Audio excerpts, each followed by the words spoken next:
For Keane, this is where it all began. The town of Battle in East Sussex, where they grew up and went to school.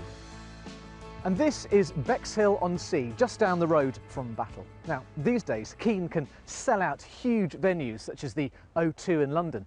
But this is Bexhill's De La Warr Pavilion, and this is where their latest tour is about to start. Rob, I've just moved the piano a tiny bit. Why are you kicking off your tour here? This is a place we all know from our childhoods, really. We used to come down and on like these really grey afternoons and sunbathe on the really stony beach in the kind of the drizzle and hope that girls were going to come up and sort of approach us, like sort of magnetically be drawn to us, but didn't happen. Look back 10 years ago, you guys weren't signed then. I mean, 2003 you recorded Hopes and Fears, 2004 it came out, and over that time, how has the British music industry changed?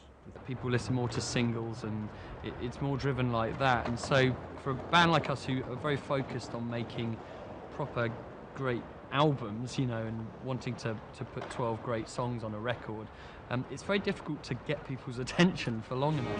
We were silenced by the night, but you and I, we're gonna rise again. But if you were today an unknown singer, would you go on X Factor?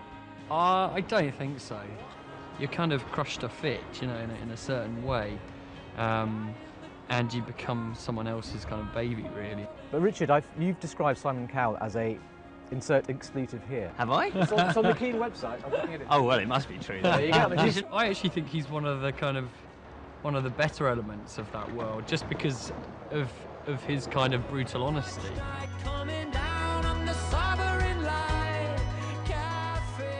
We're very lucky, I think, that our music is kind of internationally loved, because I think a lot of British bands sort of find, you know, they're very popular within Britain, but their music doesn't kind of translate so well abroad. So I think, you know, we feel very fortunate that we get to travel to Argentina and play to, you know, 20,000 people over there.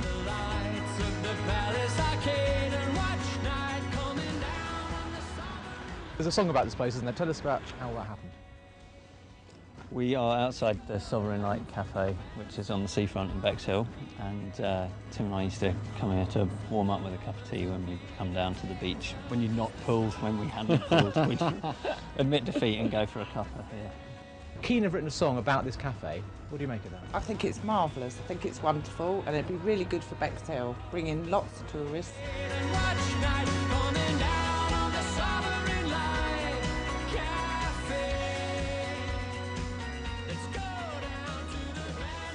So Bexhill-on-Sea makes its mark on British pop.